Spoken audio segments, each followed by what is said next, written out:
সমিতির উদ্যোগে চাকদাহ ব্লকে বিশ্ববিদ্যালয় করে সেই উৎসবে আপনাদের উপস্থিত ছিল চাকদাহ চ্যালেঞ্জার সমিতির সভাপতি অশোক কুমার মন্ত্রী বলে নিউজ মিডিয়া এছাড়া চাকদাহ প্রতিবন্ধী সমিতির সম্পাদক শঙ্কর হালদার ও মহাশয় ও সদস্যবৃন্দ। আপনারা সবাই মিলে উন্নয়নের লক্ষ্যের মাধ্যমে তাকে স্বাগত জানিয়ে আমরা সবার কাজ শুরু করব। বাংলার সাম্প্রদায়িক শক্তি ঐতিহাসিক জনসভায় মমতা বন্দ্যোপাধ্যায় স্বাগতম। মমতা ব্যানার্জি স্বাগতম। গাজলের ঐতিহাসিক জনসভায় মমতা বন্দ্যোপাধ্যায় স্বাগতম। দেশনেত্রী মমতা বন্দ্যোপাধ্যায় স্বাগতম।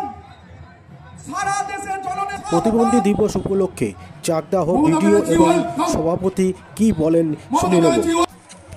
তৃণমূল কংগ্রেস জিন্দাবাদ, তৃণমূল কংগ্রেস জিন্দাবাদ, তৃণমূল কংগ্রেস জিন্দাবাদ। স্বাগতম স্বাগতম স্বাগতম। গাজলের ঐতিহাসিক জনসভায় দিদি তুমি স্বাগতম। বন্দে মাতরম স্বাগতম। সবাই বলবেন সবাই। সারা দেশের জননেত্রী তুমি স্বাগতম।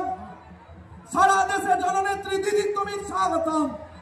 মমতা ব্যানার্জি জননেত্রী মমতা বন্দ্যোপাধ্যায় স্বাগতম। সারা দেশের জননেত্রী মমতা বন্দ্যোপাধ্যায় স্বাগতম। মমতা দিদি ওয়েলকাম। গাজলের পুণ্যভূমিতে মমতা বন্দ্যোপাধ্যায় স্বাগতম। সারা সবাই বলুন সবাই বলুন বন্দ্যোপাধ্যায় স্বাগতম। সবাই বলুন সবাই মিলে জোরে দিদিকে স্বাগত জানান। বন্দে মাতরম। মমতা বন্দ্যোপাধ্যায় তৃণমূল কংগ্রেস জিন্দাবাদ, তৃণমূল কংগ্রেস জিন্দাবাদ, তৃণমূল কংগ্রেস জিন্দাবাদ। মমতা বন্দ্যোপাধ্যায় স্বাগতম। সবাই মিলে জোরে করতালি দিয়ে দিদিকে স্বাগত জানান। মমতা বন্দ্যোপাধ্যায় স্বাগত। সবাই করতালি দিবেন সবাই। বন্দে মাতরম। গাজলের পুণ্যভূমিতে দিদি তুমি স্বাগতম।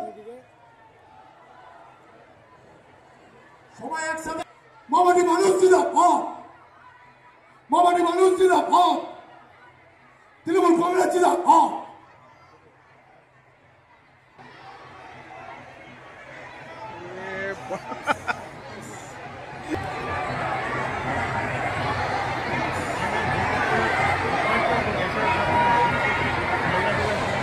তৃণমূল কংগ্রেস কলেজ মাঠে সভাপতি মাননীয়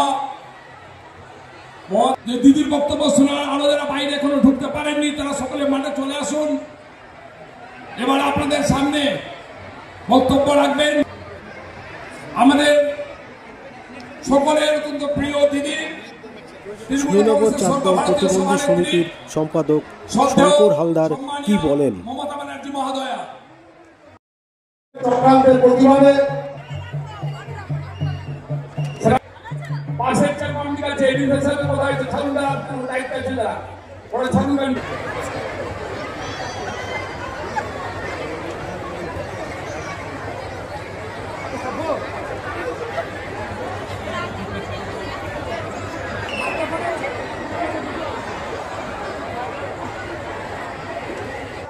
সর্বভারতীয় তৃণমূল কংগ্রেসের সভানেত্রী বাংলার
ছারপোকা দেখেছেন তো কামড়ায় খাটে থাকে, কিন্তু ছারপোকাকে আপনি যতক্ষণ না মারছেন আপনাকে কামড়ে যাবে। রাজনৈতিকভাবে ছারপোকাকে সরিয়ে দিতে হবে, রাজনৈতিকভাবে যাতে কোনোদিন বড় বড় কথা বলতে না পারে। আমি যখন আদিবাসীদের সাথে প্রোগ্রাম করি তখন তো আমি ধামসা মাদল নিয়ে ওদের ড্রেস করেই প্রোগ্রাম করি, কই আমাকে তো তখন কোনো খারাপ মনে হয় না। আমি যখন খ্রিস্টানদের ওখানে যাই তখন আমি ওদের কোড মেনে করি। যখন আমি গুরুদ্বারে যাই, সংখ্যালঘুদের যেমন নিয়ম আছে, রোজা ইফতার করার সময় দরগায় মসজিদে ঢোকার সময় ছেলেরাও মাথায় কাপড় দেয়, মেয়েরাও দেয়। জেনে রাখবেন গুরুদ্বারে গেলেও মাথায় কাপড় চড়াতে হয়। কই তখন তো তোমরা বলো না, তাহলে যত কিছু মুসলিমদের বেলায় কেন ভাই? আদিবাসীদের একটা কালচার আছে, তপশিলীদের একটা কালচার আছে, সংখ্যালঘুদের একটা কালচার আছে, হিন্দুদের একটা কালচার আছে, পারসিকদের একটা কালচার আছে, জৈনদের একটা কালচার আছে। সব ধর্মের সর্বধর্ম সমন্বয়, এটাই আমরা মেনে চলি এবং এটাই আমরা মেনে চলব। শুনুন, রক্ত দেব, কলিজা দেব, বাংলাকে ভাগ করতে দেব না। আর হচ্ছে রক্ত দেব, কলিজা দেব, মানুষে মানুষে ভাগাভাগি করতে দেব না, ধর্মে ধর্মে বিভাজন করতে দেব না। আপনারা কোনো কমিউনাল কথায় বিশ্বাস করবেন না।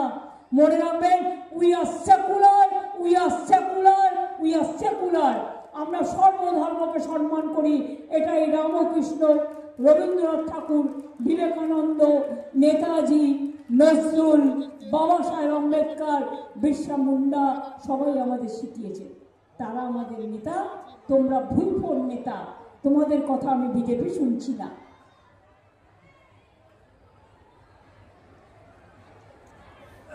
কি নিশ্চিন্ত তো?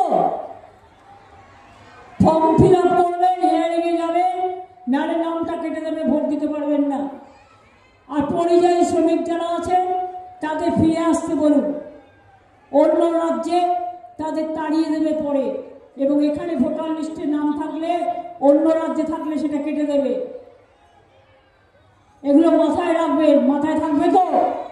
আর বাদ বাকি যদি আপনাদের কি বিশ্বাস আছে আমার প্রতি, ভরসা আছে, আস্থা আছে, যদি থাকে ভরসা, যদি থাকে বিশ্বাস, যদি থাকে আস্থা, জানবেন আমরাই দেখাবো রাস্তা, অন্য কেউ নয়। ভালো থাকবেন, সুস্থ থাকবেন। মা বোনেরা আমার, অনেক কষ্ট করে পায়ে পায়ে হেঁটে দূর দূরান্ত থেকে আপনারা এসছেন। অনেক কষ্ট করে আপনাদের পাগুলোকে আমি প্রণাম জানাই, সালাম জানাই, জোহার জানাই, নমস্কার জানাই। আমার ছোট্ট ছোট্ট বন্ধুরা যারা পড়াশুনো করছেন, তারা খুব বড় হও জীবনে, খুব ভালো হও। আমি ছাত্রছাত্রী এবং নতুন প্রজন্মকে আমার আগাম শুভেচ্ছা, আগাম অভিনন্দন জানিয়ে যাচ্ছি।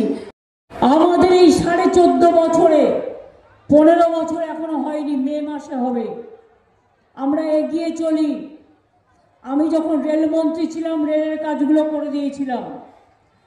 আর তারপর লক্ষ্মীর ভাণ্ডার আপনাদের আমি আগের বছর বলেছিলাম, ইলেকশনের আগে করে তো দিয়েছি, আপনারা পাচ্ছেন তো।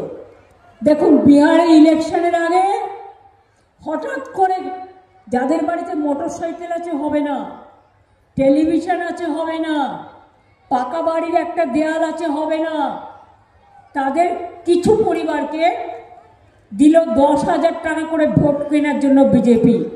আর যেই ভোট চলে গেল, চালু হলো বুলডোজার। ভোটের আগে 10,000, ভোটের পর বুলডোজার। প্রায় হাজার হাজার মানুষকে বুলডোজার দিয়ে উৎখাত করে দিয়েছে। আর আমরা এই 5 বছরে মে মাস পর্যন্ত যদি ধরে, তাহলে 1,000 টাকা করেও মায়েরা যারা লক্ষ্মীর ভাণ্ডারে পেয়েছেন, 5-12 60,000 টাকা হবে। আর তুমি তো 10 দিয়েছো। আর শিডিউল কাস্ট টাইপদের এটা হবে 70,000 কোটি টাকা, এই 70,000 টাকা। তুমি আমাকে অঙ্ক শেখাচ্ছ? আমরা নির্বাচন সময় রাজনীতি করি না।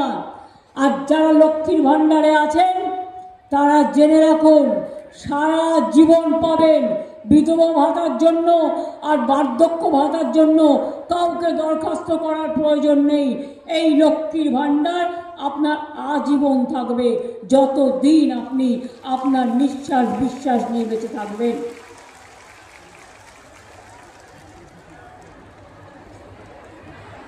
আগামী দিন হয়তো আরো কিছু আমরা করতে পারি, কিন্তু এখন যেটুকু আছে আমি সেটুকু বলছি।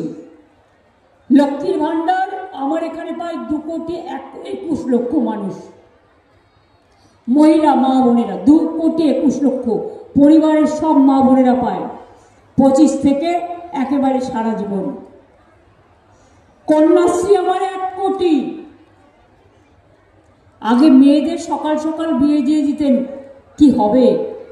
এখন স্কুলে স্কলারশিপ পায়, কলেজে পায়, ইউনিভার্সিটি পায়, আর উচ্চশিক্ষার জন্য স্বামী বিবেকানন্দ স্কলারশিপ আছে, মেধাশ্রী আছে, যারা ওবিসি তাদের জন্য মেধাশ্রী আছে।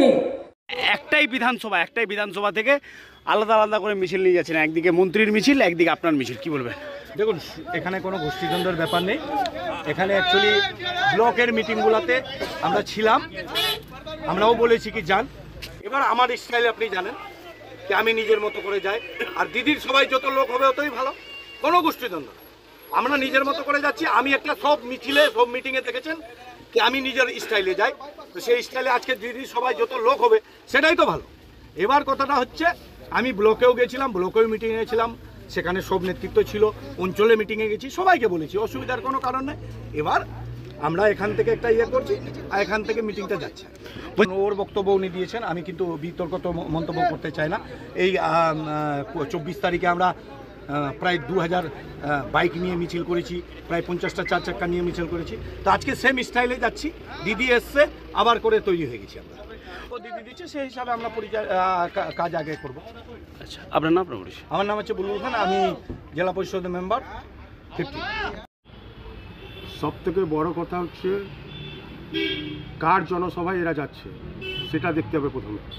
মমতা ব্যানার্জি চোরের রানী, এই যে সরকার চোর ডাকাত ধর্ষিতার সরকার বলে পরিচিত হয়ে গেছে সারা পশ্চিমবঙ্গের মধ্যে, এবং উনারই মিছিলে সব দলে দলে বিভিন্ন গোষ্ঠীতে ভাগ হয়ে যাচ্ছে। কেন? সব চোরগুলো আলাদা আলাদা গোষ্ঠী, কে কতটা চুরি করতে পারবে প্রমাণ করার জন্য সব আলাদা আলাদা গোষ্ঠীর শক্তি প্রদর্শন করছে এরা। মিথ্যাশ্রী উপাধি দেওয়া হয়েছে, সরকার গেলে পরে সব থেকে প্রথম মিথ্যাশ্রী উপাধিটা ওনাকে ডেকে আমরা দিব নজরুল মঞ্চে। আমাদের বিরোধী দলনেতা এটা বলেছে, একটাও প্রতিশ্রুতি পূরণ হয়নি। মালদা জেলার জন্য উনি যেটা দিয়েছিলেন, গাজল এবং চাচলকে পৌরসভা তৈরি করবেন, করেননি। আম চাষিদের জন্য বিভিন্ন হাব তৈরি করবেন, ইন্ডাস্ট্রি তৈরি করবেন, একটাও করেননি। সমস্ত কিছু ভূতনিতে বাঁধবেন, কোনো কিছু করেননি। কোনো প্রতিশ্রুতি পূরণ হয়নি ওনাকে মিথ্যাশ্রী উপাধিতে সব থেকে প্রথমে পুরস্কৃত আমরাই করব ওনাদের সরকার যাওয়ার পর। নজরুল মঞ্চে এটা বলেছেন আমাদের বিরোধী দলের। তাছাড়া এই চোরগুলো কতগুলো মিছিল করবে, কতগুলো মিছিলে হাঁটবে, সেটা তাদের ব্যক্তিগত ব্যাপার, কিন্তু বাংলার মাটিতে এই চোরদের সরকার আর থাকবে না। এটা জনসাধারণ ঠিক করে নিয়েছে। 2026-এ জনসাধারণ ঠিক করে নিয়েছে এই চোরদের সরকারকে বিসর্জন দিবেই, জলাঞ্জলি দিবেই। এটা মানুষ ঠিক করে নিয়েছে। শুধু 2026-এর বিধানসভা নির্বাচনের দিকে তাকিয়ে আছে জনসাধারণ। উপসাগরা উত্তর মালদা সাংগঠনিক জেলা সম্পাদক ভারতীয় জনতা পার্টি।